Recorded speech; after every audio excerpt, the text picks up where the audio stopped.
So, welcome everybody for another Global Health Histories seminar. I'm Sanjoy Bhattacharya, Director of the Center for Global Health Histories and Head of the WHO Collaborating Center for Global Health Histories. So, today's seminar is on children and research, and before I introduce the speakers, can I just pass on some messages? We're filming this event because there is online participation. If you would like not to be filmed, then please sit on that side because this side of the room is being filmed. There are privacy notices on the board and on the door. If you have any concerns, have a read and then ask or nub me or Steve any questions you might have. So I'm delighted today to introduce to all of you my colleague from the University of York, Dr. Amanda Mason-Jones, who's at the Department of Health Sciences, who's very kindly agreed to do the academic presentation, and then Katharine Wright from the Nuffield Council on Biosciences, who is bringing in a very important ethics perspective, but also from our perspective, presenting from the policy world. I've had a look at the presentations, and there are very interesting interconnections between the presentations, which I think we can discuss in detail after the two presentations are over. So, Amanda, can I invite you to start with your presentation, and then I'll invite you. Thanks, Sanjoy. Thank you. So as Sanjoy said, my name's Amanda Mason-Jones, and I'm going to talk to you today about vulnerability and resilience, and particularly in relation to public health research involving young people. For some of you, you may be aware that public health is a branch of medicine that focuses on population health. If you look at the image here, you can see the kind of activities that we might be involved with. So it could be surveillance, monitoring of infectious disease, for example, or outbreaks of disease such as polio or antibiotic-resistant gonorrhea. We also look at patterns of disease and injury, which is a realm of epidemiology, and particularly the social patterning of disease. And clearly communication is a really important part of public health. And we use many different types of research method, which can include quantitative research such as trials, secondary data analyses, and meta-analyses, and qualitative research, so interviews or focus groups. And also we mix up these methodologies. So we clearly focus on risk to populations, and as a public health researcher, this is something I've been working on for the past 25 years, and particularly in relation to young people. If we look at the risks to young people in the UK, and just looking at mortality, so that's death rates, you will see that childhood mortality rate in the UK is higher than many other European countries. And those most at risk are infants, so those under a year of age, and also young people with chronic disease. Injuries remain one of the leading causes of death, and health services don't always deliver the services or the care required. Most importantly, there are marked social inequalities in this death rate, and many of the deaths are preventable. If we then consider the global picture, the patterns are much more marked. For example, the child mortality rate in sub-Saharan Africa is the highest in the world. Infectious disease and injuries are the most frequent cause of death, and health services may not be accessible or affordable, with many people having to pay out of pocket for care. And again, there remain social inequalities within countries as well as between countries. The population group my research has focused on has largely been those known as young people, so those aged 10 to 24 years. However, if you look in any newspaper article, you listen to the news, you often encounter highly negative perceptions of young people. So they're using social media to the detriment of their mental health. And the stories are often framed as part of a crisis. So perhaps a focus on criminal justice. We have this idea that they're a problem in need of a solution. And public health researchers, including myself, have fallen into this trap and have tended to frame our narrative like this. We rarely focus on their development, their role as pioneers of great ideas, and we hardly ever talk about structural inequalities in relation to young people. So here's one example. It's a randomized controlled trial that was conducted in the Western Cape of South Africa. It included around 8,000 to 9,000 young people, aged between 14 and 16 years, and reported on a school-based program to reduce intimate partner violence and HIV. So yes, we were focused on risk, and we were looking for solutions. Risk and vulnerability go hand in hand. One of the issues with this population was that around 30% were orphaned because of the HIV epidemic. And during the time of the trial, the South African government introduced legislation which insisted that young people needed to have parental permission to be part of such research. But this meant that the voices of children who, without parents and were often head of households, may not be heard or included. So to solve this problem, we worked with neighbourhoods, in neighbourhoods, to secure community consent for the trial to go ahead. And obviously each child who took part also assented to their involvement. This required a great deal of preparatory, participatory, qualitative work before the trial could take place. And the whole trial took over 5 years to complete. In public health research, we also conduct systematic reviews and meta-analyses, which means taking evidence, in this case from a number of randomized controlled trials conducted worldwide, and pulling this together. So all of the data is meta-analysed. And this was a review I led for the Cochrane collaboration. Again, here we were looking at interventions in schools that could reduce the risk of HIV, sexually transmitted infections and pregnancy. And we can see that it received a lot of attention. So this score here shows that it was looked at by a lot of news agencies, and it wasn't always the kind of attention to detail that we as public health researchers might have liked.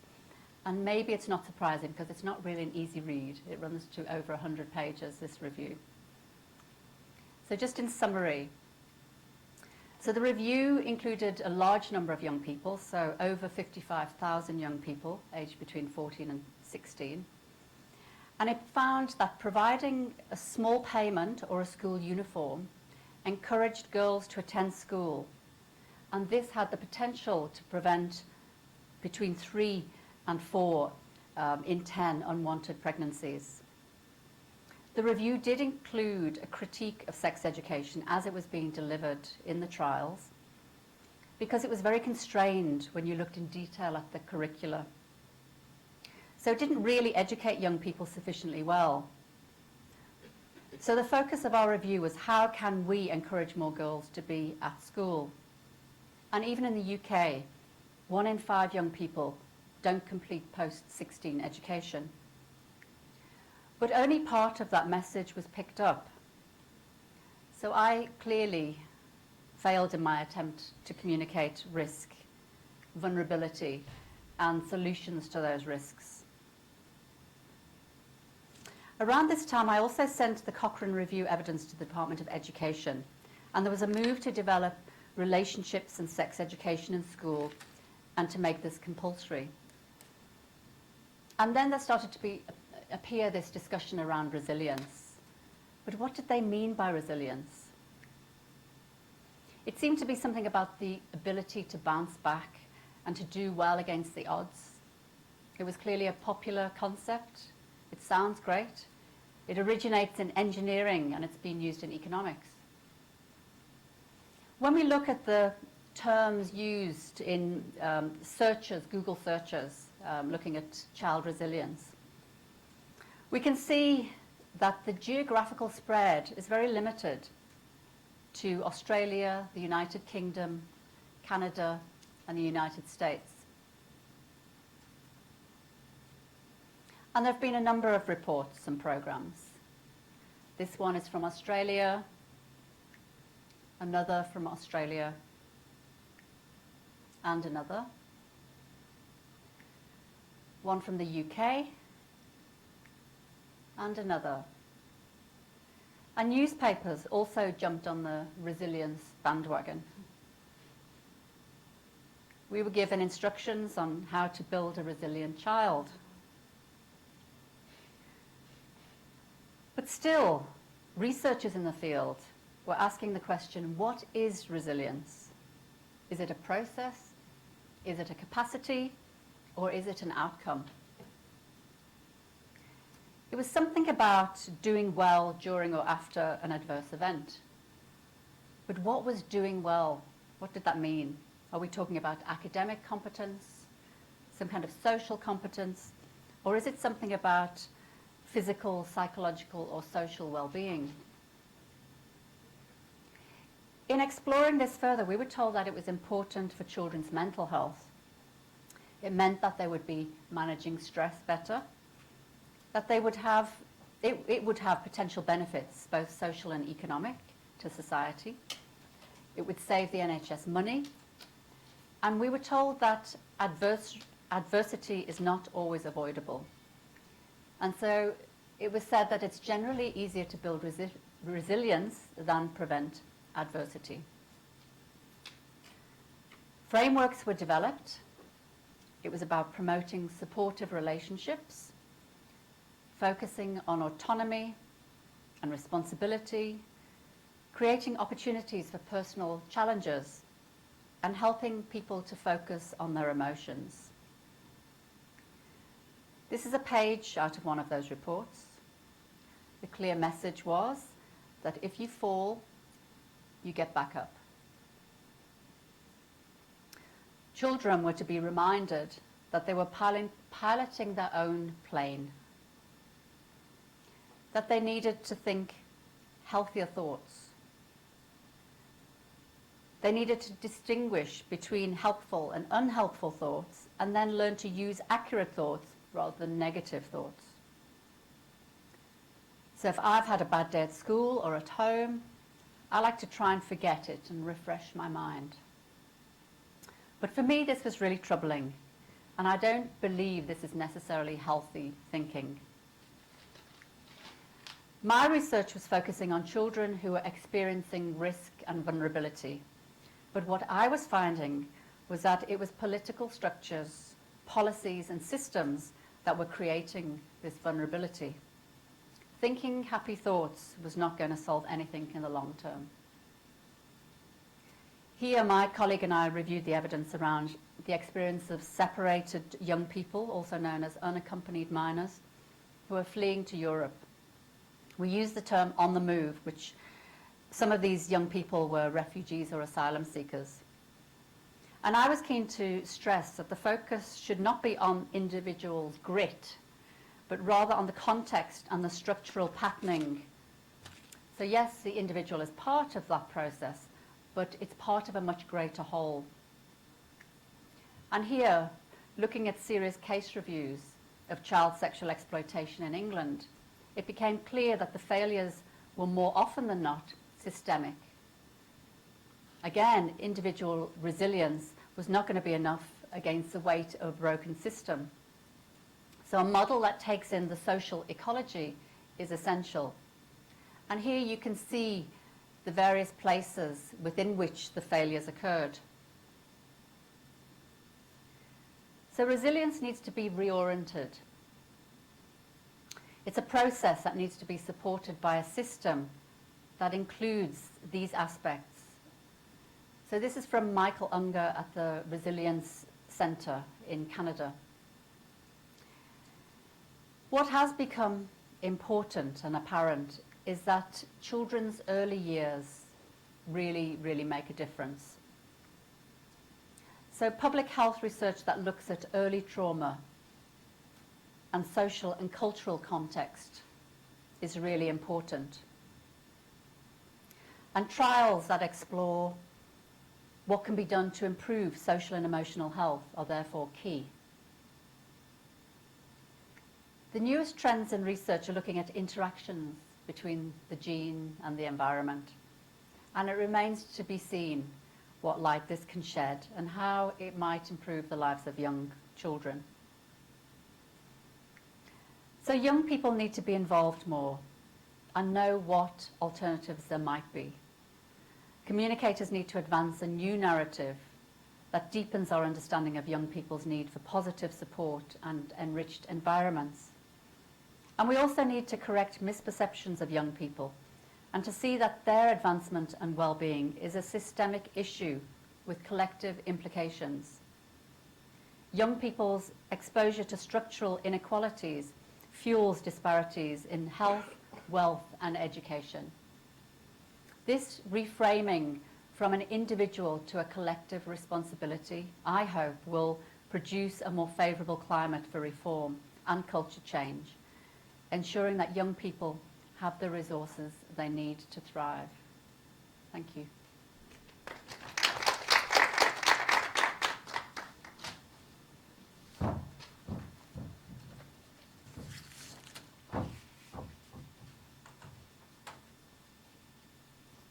Not familiar with us, the Nuffield Council on Bioethics is a UK-based independent body which examines ethical issues raised by new developments in biology and medicine, effectively about looking at ethical advice for policymakers, so what policymakers might need to do to facilitate ethical conduct of research and medical treatment, so not direct guidance to practitioners who clearly have their own sources of ethical conduct. I think a quick word there, particularly in this context, about our UK base. We do primarily work within the UK. This particular project very consciously looked further than the UK, not least because I think a lot of UK funders fund a lot of research in lower income environments with young children, and also because in medical research, a lot of research has to be international in order to get cohorts together where you have very rare conditions.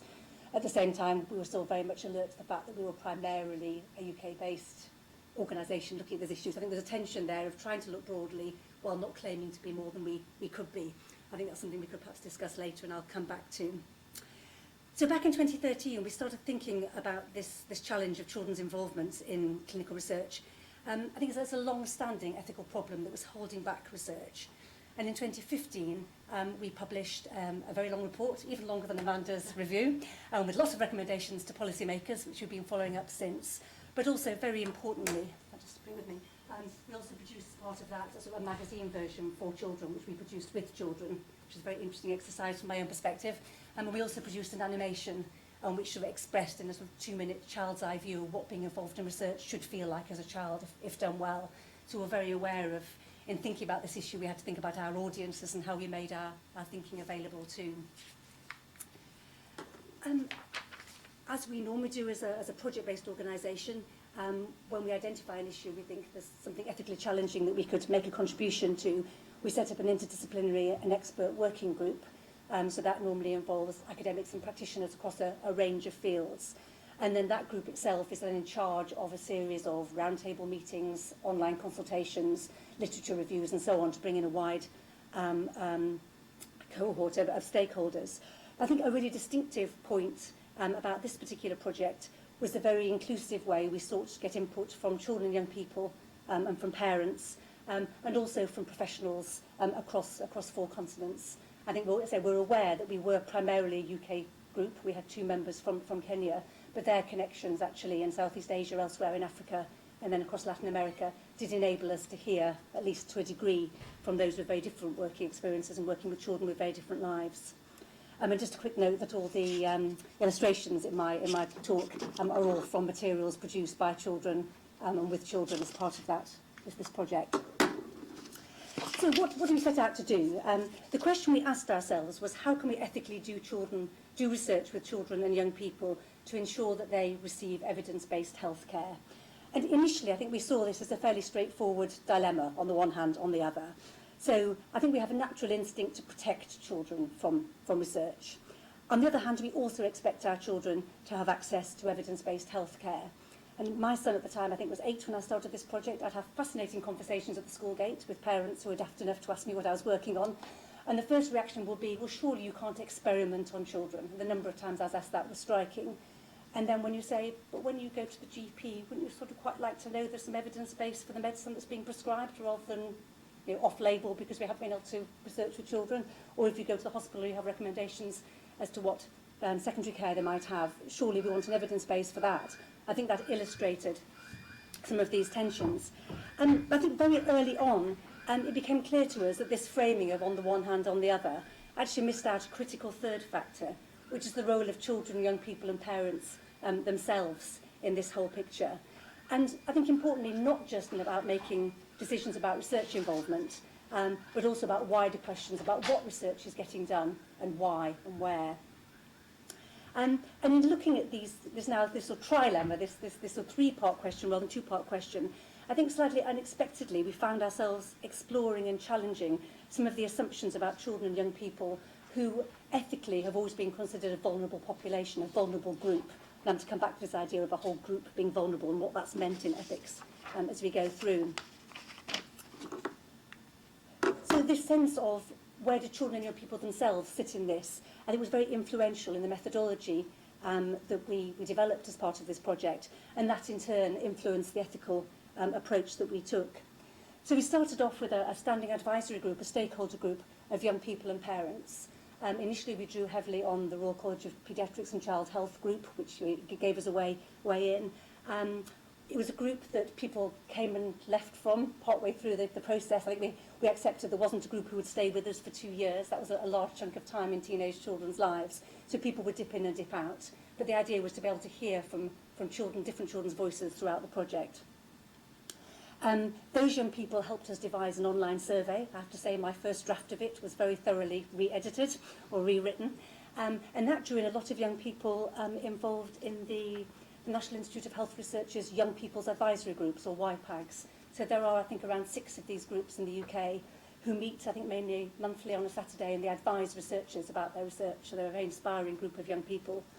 And interestingly, I think they're perceived as being perhaps young people who are going to go into medicine. Actually, there's a really good cross-section of teenagers who get involved in them after work experience in hospitals and that kind of thing. They gave us some really good input through those online surveys, but we were very aware that they were a particular subgroup of young people who were interested in research precisely because they're involved in these groups.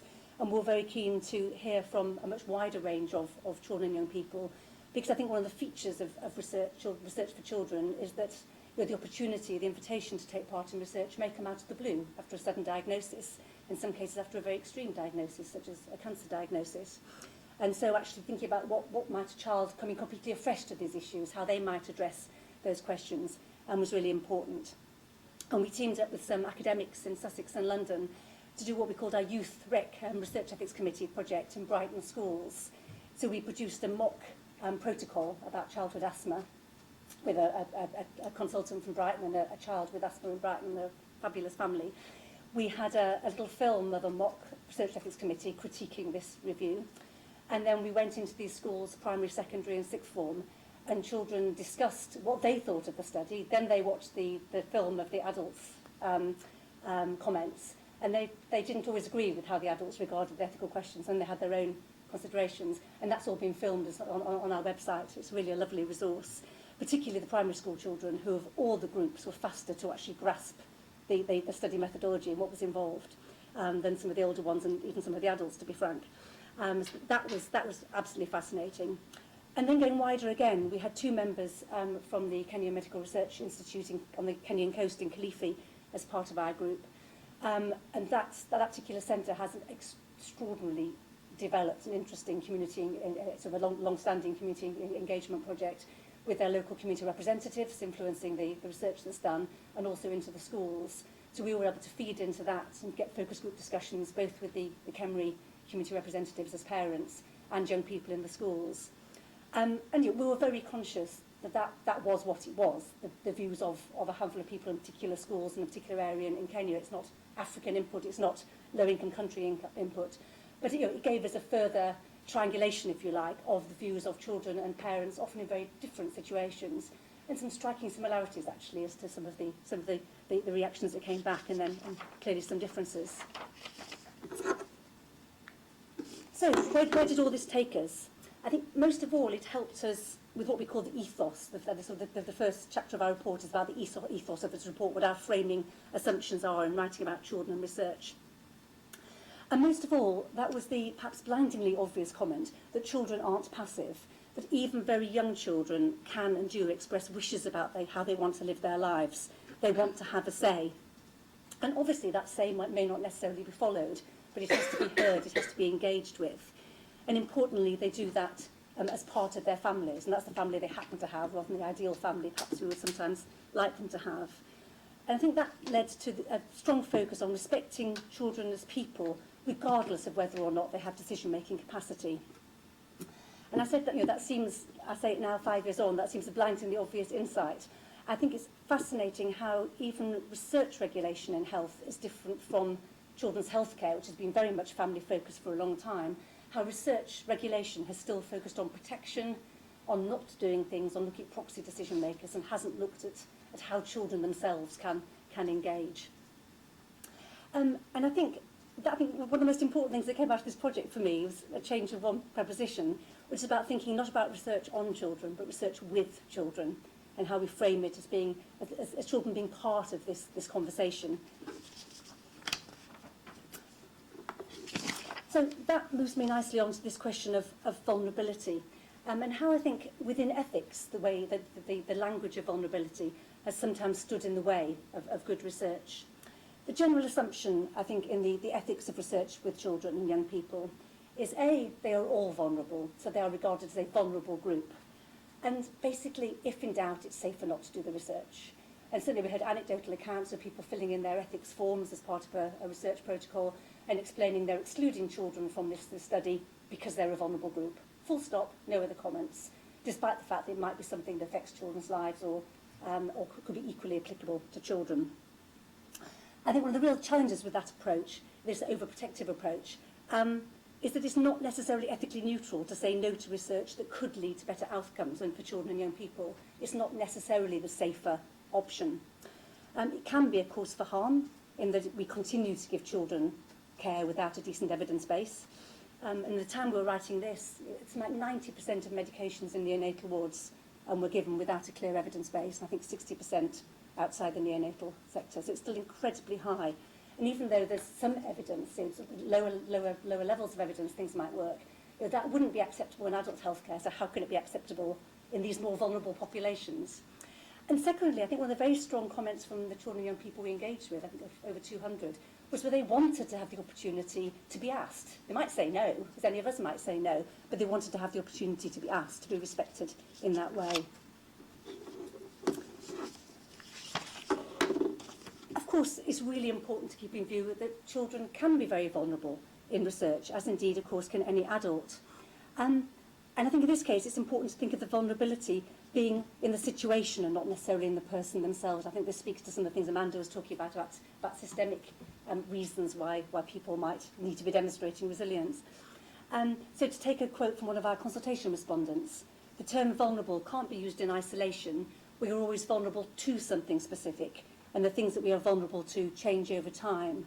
And I would add one really important further point to that, which is that there's quite often things we can do about that. So I was very struck at the start of this project, I think it was a 2011 report from one of our sort of sister ethics committees in another country, listing all the reasons why children were vulnerable as a group for clinical research. And it said children are vulnerable because research takes place in alien surroundings, they don't know what's going on, and they're separated from their parents. To which the next question might be, well, can we make the environments less alien? Can we make sure they do know what's going on? And can we make sure we do it with their parents?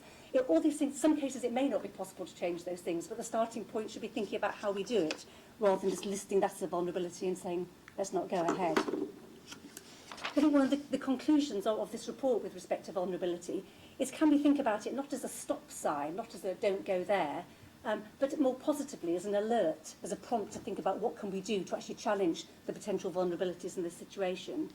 So we suggest that researchers should think about 3 specific questions in this context of children as a vulnerable population or potentially vulnerable population. First, what ethical challenges does this particular project raise? And we're talking about research from newborns, in our case up to 18, but Amanda was talking about this idea of young people going up to 24, and obviously the issues are very different once you're recognised as an adult but still have certain developmental challenges sometimes. What can I do about those potential vulnerabilities? And really importantly, who can help with that? And that brings me, I think, back full circle to my first point. One of our core recommendations is about researchers working in partnership with children and young people and their parents. And that's not only, obviously, in terms of particular children when invited to take part in research, how they make that decision, but actually the much bigger picture stuff in how we prioritise research in the first place. You know, why are certain medications, certain illnesses, certain issues prioritised for research and not others? Who is setting those priorities? And are the experiences of children's lives actually influencing those?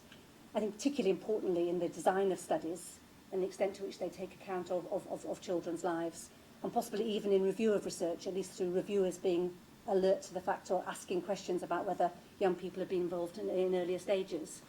And certainly speaking to the National Institute for Health Research Young People's Groups, they described, and I heard pharmaceutical companies' reps talking about having gone to these groups and having had their proposals well and truly scribbled all over, you know, with questions like, well, you know, really, three blood tests in 3 days? Is that really reasonable? Are there ways around that? If you do that every Thursday, I miss maths every week. You know, do you have to think about some flexibility? Things that seem very obvious to children and parents in terms of what children worry about, or what, or the issues in one's lives that matter, or the school day. But also thinking in terms of whether a more specialist needs, for example, the groups specialising in Duchenne's muscular dystrophy or asthma, or many other specialist groups who can really offer that kind of detailed advice as well as the more general. I think importantly, we had a certain challenge from a certain sector of researcher that effectively the only ethical question was whether the information was clear for parents and children to say yes to. So the idea of consent in research as being almost a contract, as long as you know what you're doing, it's okay. And we pushed back very strongly on that. We said that research had to be something we called a fair offer. It had to be something it was fair to ask people to do. And that partnership with children and parents and young people could help one decide if this particular study for this particular cohort of people will be a fair thing to ask them to do. But you still have responsibilities yourself as a researcher. The fact that somebody in a desperate situation might say yes doesn't make it good enough. You have to be sure that what you're doing has had all the right checks and balances. So responsibilities rest with the researchers, with reviewers, ultimately with funders, but working in partnership to understand the experiences. So I think it's a question of accepting the partnership but not putting the burden. I think that's quite an important balance. We can come back to that. And then, you know, that can sound like a big ask, but it is happening. And the UK groups, I think, have been going for a few years when we started, have clearly been trailblazers.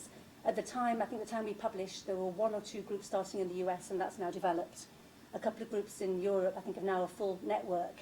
I know our Kenyan colleagues have been working to set up a young people's group where we were in Kenya. And so I put it there in brackets because I think there may be others I don't know, but certainly I was fortunate enough to present our youth rec films in a meeting in Malawi back in 2014.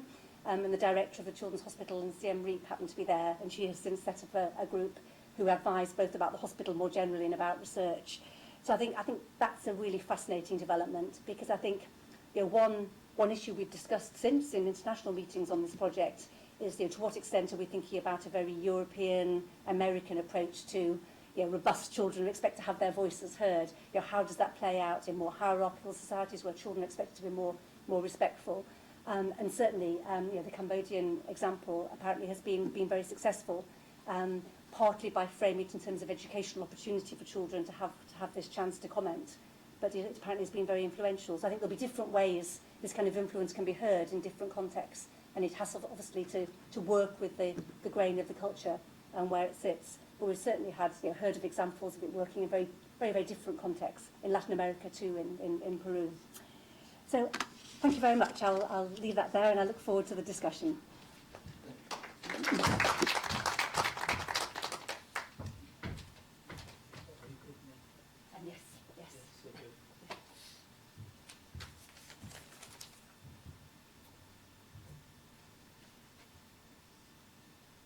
you so much for two wonderful presentations, research intensive, which makes it all the more fascinating, and one about methods, which I've just served on a working group, so there's so much more work that all of you help us with, the working group members. I mean, I can only imagine the complexity of some of the work you described. I think we learned a lot from that project, which perhaps moved on into ours with for this one. Yes.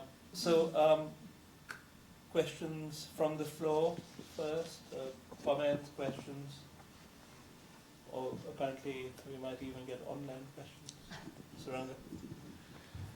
I have really two questions here. The first one is, now how do you apply some other methods for the really empowerment of the vulnerable population, especially teenagers, in terms of handling the situation, where I have some experience where we can give sort of a life skill training to teenagers, those who are more vulnerable for, in terms of sort of the early pregnancy or even the addiction, due to even the peer pressure. So in lower resource settings, any sort of requirement in terms of the empowering children with the knowledge, or even the help making them in give them a knowledge about the managing the situations. That is my first question. The second one is, now the online surveys are highly popular. So in terms of getting consent from the online survey, especially the teenagers or even young adults, how would be the validity of that consent? So. Do you want to start with the first question? Yeah. So it's a really interesting question. It's interesting when you talk to young people, they often have the knowledge. It's not something they need necessarily. Obviously, education is really helpful. But I think what we found in the research we've done is that you need to provide the environment and the structure to enable them to utilize that knowledge. So I think in terms of the kind of things we did in the project in South Africa, we introduced school nurses into the school. There was no health service in the school. So we introduced that kind of structural change so that young people had the ability to seek care and seek advice when they needed to.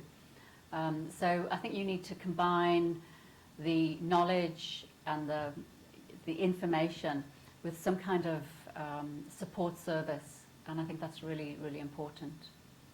Does that answer your question? Yes. Yeah, partly is answered. My main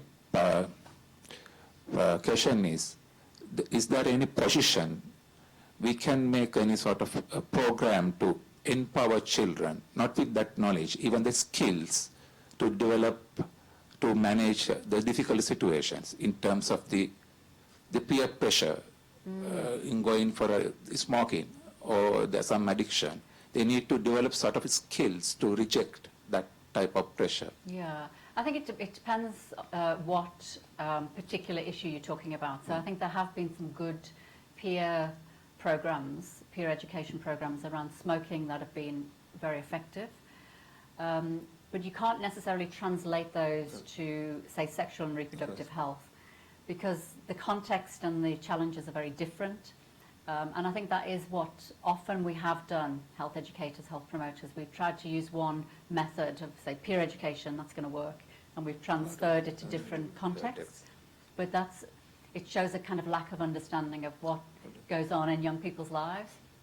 So I think that's where the participation comes in. That's where you really need to work with young people and say, what are your challenges? How can we support you? Instead of just kind of transplanting programs from one context to another. I'll try and answer your question about consent online. I mean, I think that's a fascinating question, and much more generally than either young people or low-income settings. I mean, I was struck just coming up on the train this morning when I was signing up for Wi-Fi. Probably like everyone else in this room, I just ticked. I read the terms and conditions without remotely looking at them and pressed yes because I wanted to get onto the Wi-Fi, so I tried to open the document. So I think we are all sort of guilty of that. And I think that picks up one of my points about the fact that it's not just about consent. Actually, it's about whether it's a fair process in the first place, and what kind of regulation is there to make sure that there aren't ridiculous bits of those terms and conditions that I've just clicked yes to without checking. I think more broadly, and again, I think this is a very wide issue across health ethics and treatment as well as research or other engagement, is around how we think about consent at all. I think consent has become, I'm to invent a word, very regulatorily-alized. It's become something where we focus on regulation and about how do we give someone an awful lot of information and then ask them to sign a bit of paper or online to tick a box.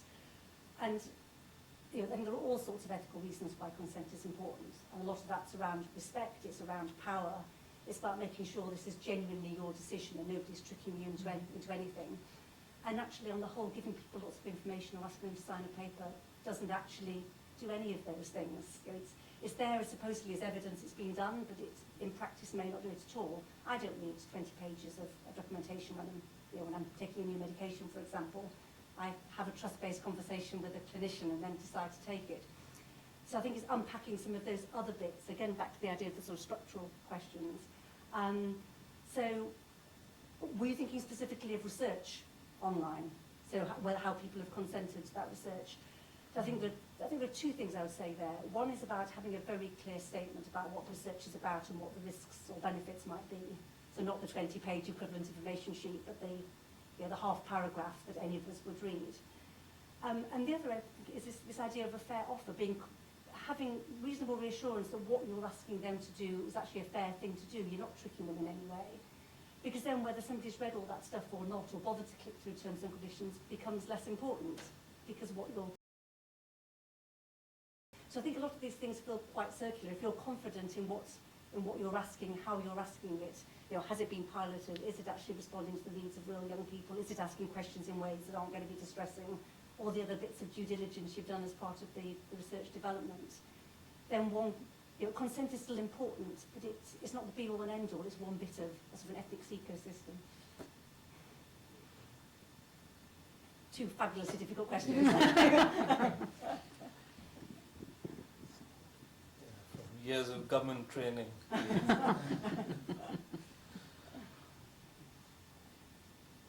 I mean, if I could, so Amanda, I was fascinated by that paper about child refugees, because it's something that's topical, and what's happening currently is deeply upsetting to some, at least in this country, about the changes in law about young people not now having the right to be reunited with family. Now, from an ethical point of view, when you did this research, what was the biggest ethical challenge that you faced during this research? Men and women, what role do they play? Especially when you're working with refugees and asylum seekers who often do not have access to English. So I'm thinking about the language issue here, so yeah. perhaps. So the reason we did that work was because it was such a topical issue. Yeah. And if you can imagine trying to get consent to do something through an ethics committee, that would be really challenging. So what we did was we actually used reports that were already available in the public domain. So we didn't speak directly to young people. What we did was we pulled together all of the contemporaneous reports that were around, and we kind of meta-analysed that in a qualitative way. So that's how we did that. And it felt important to do that, first of all, because the voices of those young people were not going to be heard. And also we wanted to get that message out quickly. And if you were sort of going to go through the whole research process, it would take a long time. So that's how we did that work. And you talk about the middle men and women. Well, so that's irrelevant, because if you didn't interview and talk to these people. yeah, but it did come out. So there was a lot about language barriers for young people. So obviously there are all of the legal implications. That's why we called them young people on the move, so separated young people on the move, because refugee and asylum seeker are particular legal definitions. Yeah. And there are many young people who are on the move who don't have those official, that official definition. So, so they're even more at risk and more vulnerable in those situations. And a lot of the work that had been done by non-governmental organisations shows that the language barriers and the political difficulties were really the main issues for them. Yeah. So did this also include the trafficked children? Yes. Yeah. It did. Yeah. So did you use that as another category? Yeah, it was part of the bigger category of young people who are moving away, from danger, and often moving into new dangers. Yeah. Did you find differences between those groups because of the legal classification of what rights you had or what services you might get as an asylum seeker or as an accepted refugee or as simply someone on the move? Yeah, so I guess the data weren't there in detail enough to be able to do that comparison. Yeah. But the sense is that if you have a more legal definition, there are certainly the data is more available. Yeah. So you would have that information. So there was information about young people who'd arrived and they'd had really good welcome. They'd had services that were available, and their long-term outcomes were really good. Mm. Whereas if you're trying to dodge, border control, then your outcomes are much more challenging. So. Yeah, and so my question comes from the perspective of people who work on India and South Asia. Because it's not just an Indian problem; it's a South Asian problem, or child labour. Mm. And just as India's success of Indian governments would say, we don't have refugees, we have internally displaced yes, people. Yeah, yeah. There is also, childhood displacement within countries like India, where Yes. basically economic and sometimes trafficked children are forced to go into sort of domestic, very violent, very abusive domestic servitude. So it would be fascinating using your methods, but looking at a context like that, where people are moving, but moving within their country, but these are countries of almost subcontinental, continental Yes. proportions. And, but then language comes in, because a lot of that writing is not necessarily English. The gentleman who, Satyarthi, right? The gentleman who won the Nobel Prize. I mean, a lot of his writing is actually in Hindi and not in English. So that then raises ethical issues about how we access voices other than in the English language. So is this something that came up when you did your... To a certain extent in this project, we were incredibly fortunate in that the working group members we had from Kenya, their colleagues, I think the focus groups were conducted either in English or one other language, or I think it might have been a vary between the schools. By some sort of quite chance, sort of serendipitous connections, our consultation document was just translated for us into Spanish by, I think someone has contacted us from Lima saying, I've come across this, is wonderful, do you mind if I do this? And we said, please, that'd be wonderful. And she actually facilitated quite a lot of response from Latin America. Right. And in fact, we then worked with partners in Latin America, the American University of Beirut, and Shanghai. I think we had complete chance contact from a hospital in China, I think from Shanghai, to translate the animation. For the voiceover is actually in Arabic, Chinese, and Spanish as well. Wow. So I think it was an interesting tension in that project, because we did devise it initially as a UK-based project, and we realised we really wanted to be alert to a genuinely international project. So I think actually through lots of connections it managed to have lots of international elements. But yeah, I think we still had to recognise that most of the thinking had been UK-based and not make excessive claims for that. A year after we published, actually, we had a roundtable meeting with, I think, 20-25 people from 14 different countries, from really quite widely dispersed, debating what this might mean in different contexts and in obviously in very different cultures. And again, lots of wonderful examples actually of participatory work with children in different contexts. So I think it has had quite a wide spread. I think that contrasts with the work that you've been very kindly doing with us more recently in the Nuffield Council. Sanjoy's been involved in a working group with us on how we conduct research ethically in global health emergencies.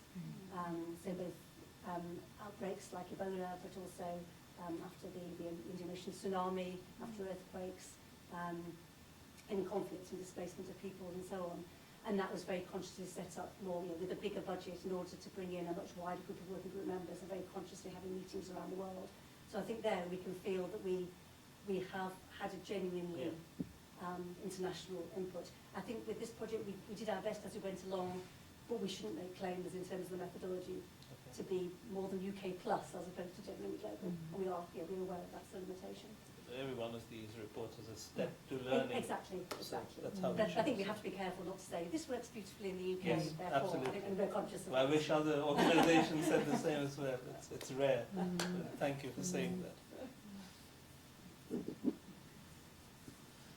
Thank you both very much. Is this on? Okay. I was curious to know about, Katharine, your work involving kids. I love the idea, having children involved with you in the research.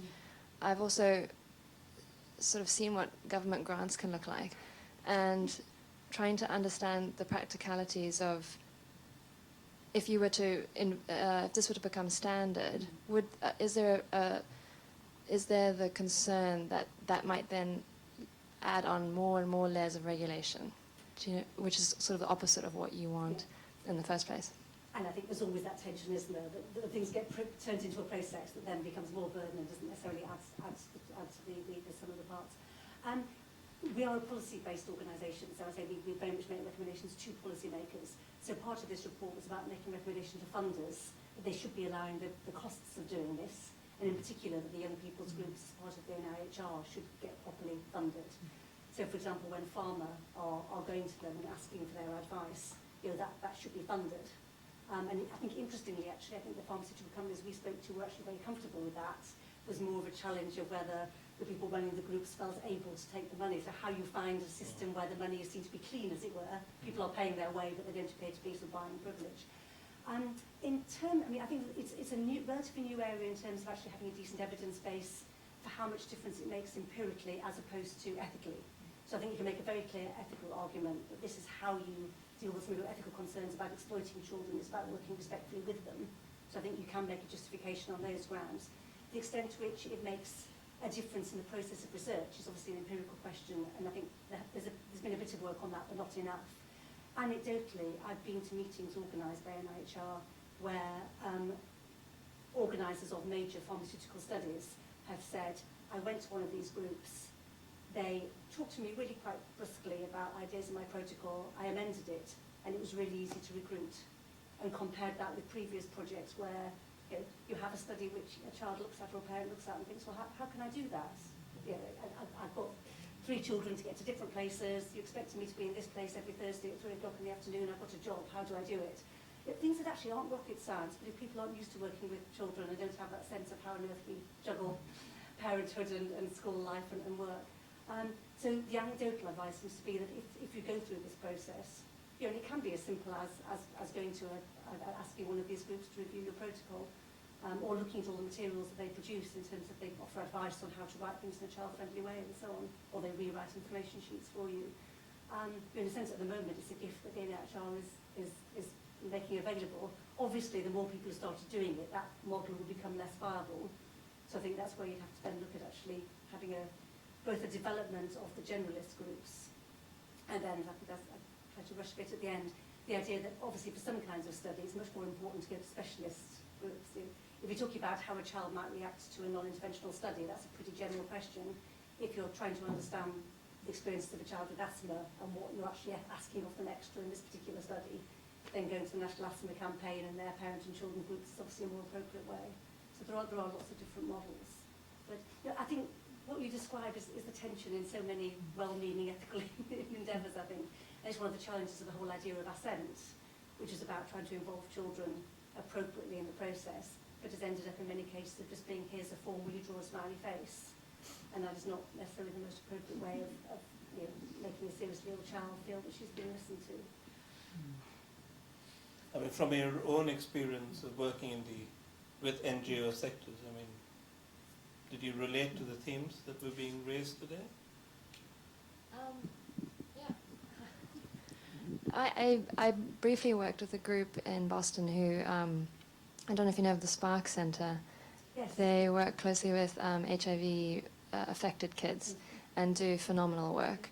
And so their work came to mind quite a lot.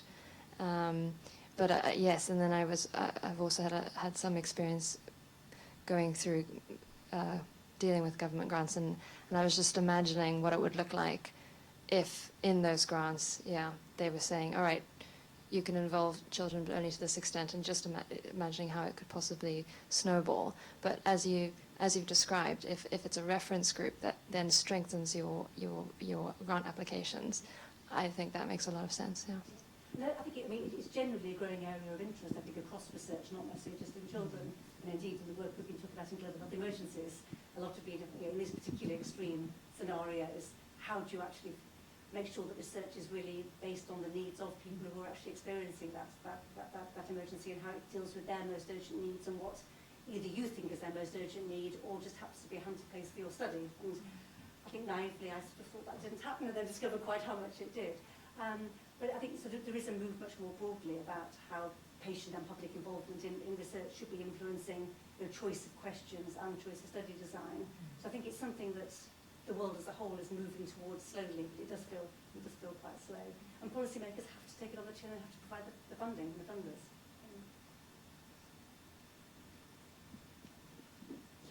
I mean, I must say the report on global health emergencies is going to be, the announcement is going to be has been translated into 5 languages. Currently being translated, yeah. So It will be launched on the 28th of January, so watch this space. that's 2 years of work. 2 years of work, yes. Look out for our website for that one. 28th of January. Any more comments? Thank you. I guess my question is a little bit more broad in regards to sort of challenges of research. I was thinking, Amanda, you mentioned that the interpretation of the research in schools with resilience and the use of that term I'm quite familiar with, having been in schools for the last few years, and that idea of resilience for an individual being pretty much central to what we were being told we should be teaching the kids. And I was just wondering how you manage the public response to the research and to try and communicate the messages you're actually trying to draw from that, rather than the way that the systems decide to interpret them. Well, you can see I haven't done that very well. So No. I don't think I'm a natural. I mean, I think that is something that we probably don't get trained in enough, actually. So we're, good at sort of doing the research and taking years to do it, but actually communicating that, and in a way that is precisely the way that you want it to be communicated, is quite challenging. So I'm not an expert in doing that. Maybe you've got some ideas about how. No, I'm not so sure. I think there's an awful lot of red tape surrounding schools that and the bureaucracy of the setup actually causes an awful lot of issues with regards to this. Partly the reason that I've left the profession from that perspective, actually. Really, yeah. It just bothers me, this idea that children individually need to have grit and they need to like cope with this stuff. It just seemed like we were missing something, and I don't know how you challenge that. I think it's something that we need to think about, and I think it's really showing my kind of thinking at the moment. I think there's a lot more work that could be done. So I haven't the answers just yet. Sorry. Thank you. I think more generally that illustrates a sort of the research into policy and practice sort of problem, doesn't it? How we do get what can be really clear research in the academic sector, how we both communicate it, and how it's presented in the Daily Mail is not going to be in our control, but how it's communicated to policymakers, and then whether policymakers want to listen, how it fits into sort of current political thinking, or how you find particular ways of slotting it into things that are happening. And I think that is a missing piece in many cases, and it's something that, again, that on the whole, when people are funding research, they don't necessarily fund that translational time. Yeah. I often think about the sort of road traffic injury research as well. So a lot of, if we look globally, a major issue in public health, but educating people about how to cross roads is not really the solution. And some countries have taken that on board. So in Sweden particularly, they look at road layout, they look at particular spots where accidents occur, and they can see that there's a bigger picture here. So I think it's, in terms of being a health researcher and from a health background, you can see that public health is bigger than health. So it includes education, it includes teachers and schools, policymakers, physical environment. So I guess it requires that multidisciplinary, all in it together kind of approach, which I think that's where we really always struggle. So that's a long ongoing issue, I think. Yeah. And I was struck this morning actually on the news that someone quite senior in the NHS was making the link between gambling regulation and mental health services, and saying, yes, we're providing more addiction services for really quite young people, but actually, at a regulatory level, we need to be dealing with gambling, because what's the point having a failure of regulation that then has its knock-on effects to the NHS? I thought that's a really interesting example of actually hearing in public those kind of cross-disciplinary conversations being had. Yeah. And in terms of, alcohol limits and regulations, they're the things that affect public health, so not really individual behaviour. Questions, comments?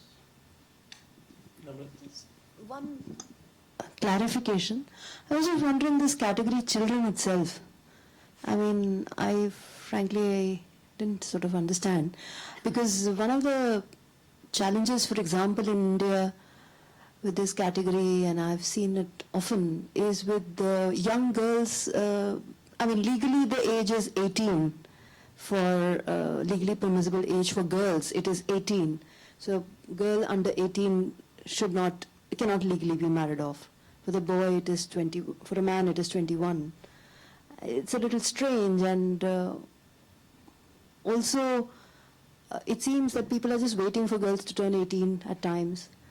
So I mean, this category, and then and also it's a pretty broad category. What are your thoughts about vulnerability? Because I mean, I'm quite confused as to how do we deal with this category for different issues like alcoholism or for sexual and reproductive health, because we do know that teenagers are active much earlier than 18 or 16.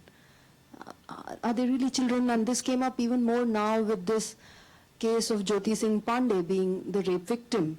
One of the person who raped her, violently raped her, was under 18. And he was sent to the juvenile court. I mean, and that was one of the most gruesome rapes in this country. I mean, how do you deal with these categories? I was just confused. Thank you. That's a fabulous question, and I think it's one of the things that we debated a lot at the start of our project, and what on earth do we mean by children and young people? I think as you illustrate, you can use different cut-offs or categories for different purposes. So often it's apparently about empowerment, being allowed to do things for yourself. You're describing actually someone as being protected and not being married off too soon by having a cutting off point, or by perhaps having a more benign court system at certain ages.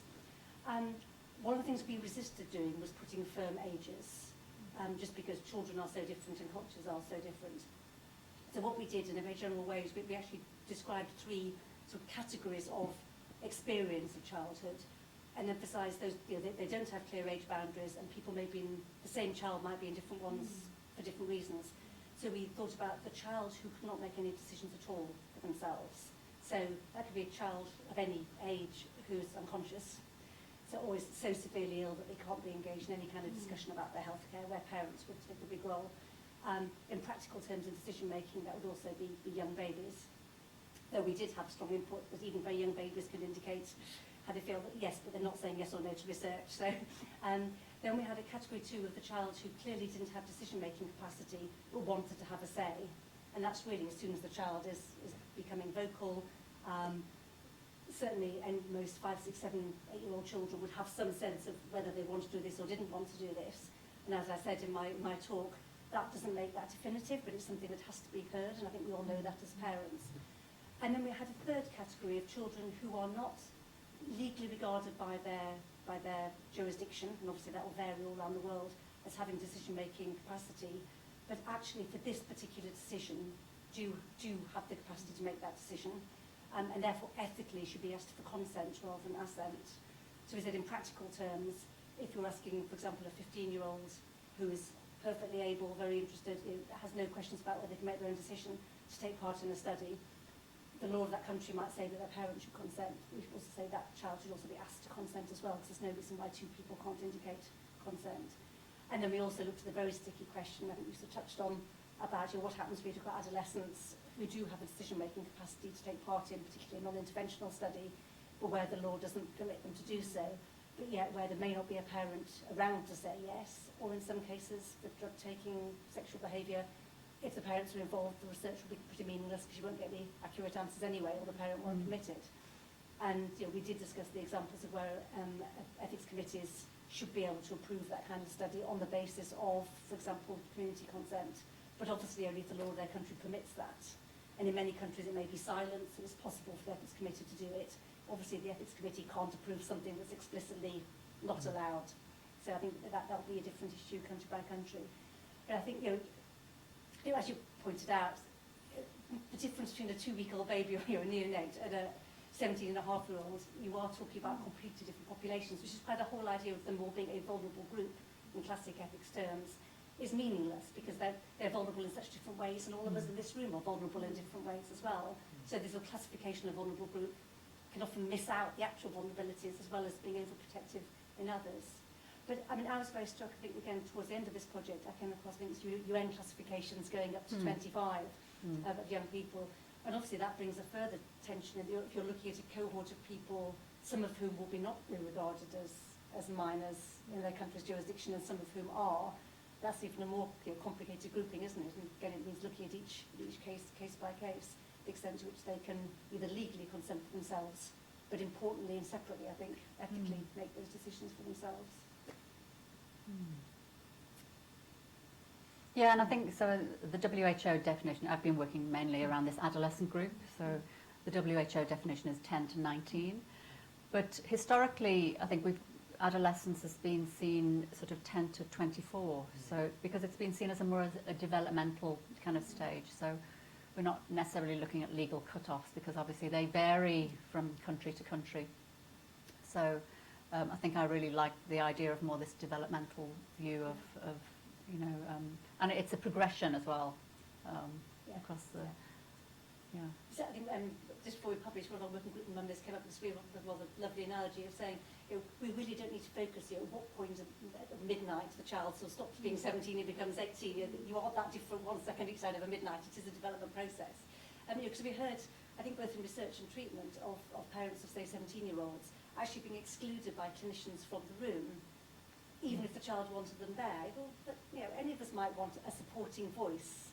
And particularly a 16, 17, 8-year-old is quite often, depending on relationships, actually quite keen to have parents supporting them, as long as they're feeling respected in their own decision-making, and forcing them into being isolated in that decision-making, I think is as problematic as excluding the child in the first place when they're younger. So I think this focus on how people operate in families and who they want, who they find supportive and want there, is a really important part of the process. Does it answer your question, or do you want to come in again? It's a lovely wide question. We can talk after. Use the mic, because Sorry, it also comes from it also comes from what you see on the ground, isn't it? I mean, this whole thing really came up with the Jyoti Singh Pandey violent rape, because nobody was really. Yeah, this was in New Delhi, and the verdict is that the others are, it's getting delayed currently. Today's latest is that those people are not being hung, though that's the capital punishment that has been advocated, and it has a lot of public support because of the violent nature of the crime and to act as a deterrent. But this whole question of, nobody was really very happy with that man being treated as a child, and it's just these questions are really difficult. also, since I teach in a primarily undergraduate teaching institution in India, we know that many of our undergraduate students are married off in the third year of their college. So that's, and you know why. The parents were probably just waiting for them to turn 19 or 18. And they say very frankly, if we were in the villages, it would have happened even before we turned 18 or 19, because it wouldn't be under the scanner. So, but many of these students are really at a very level, I mean, I don't think they should be getting married at that age. They come across as really very young, and your categories of developmental stages, and in any case, in their case also, they're not the ones who are making the decision. I mean, this whole question of making decisions and consent, I think we need to look at them very differently, where, you know, in certain environments, you know, committing your own sexual and reproductive capacities to another person is not consented by yourself, it's decided by other people. So I was just, I mean, it's quite difficult to answer these questions. And I was quite struck that the UN thinks 10 to 19 is adolescent. I mean, this is also quite strange, because I was under the impression 10 to 15 is adolescent, 10 to 16 is adolescent. And this is, thank you very much for this. Yeah, these were just thoughts, not really properly framed questions. Thank you. Well, that's the aim of these seminars, to provoke thought, and clearly thoughts have been provoked. So if there are no more questions, no more comments, I'd like to thank our speakers for two wonderfully thought-provoking presentations. Thank you for being here today. I'd like to thank Namrata Ganeri for organizing this event, and Arnab for all his help. And we can look forward to a report from Alex in due course about the event, which will be up on our website, up in lights. And maybe Lou can translate it into Chinese, you know, and distribute it in the Chinese social media networks, outreach, international outreach. I'd like to thank the Commonwealth Scholarship Commission and the Wellcome Trust for their support for this event, Nuffield Council for making time. I mean, the two colleagues have come up for meetings, but they agreed to be part of this, and I know Amanda is very busy teaching, so thank you. Thank you. Amanda, Steve and Craig from the AV team, thank you so much. Helps a lot to have high quality recordings, which we can then put up the WHO database for colleagues from the UN and governments to access these recordings as and when they wish. So thank you everybody for making time for being here, and see you again. Thank you.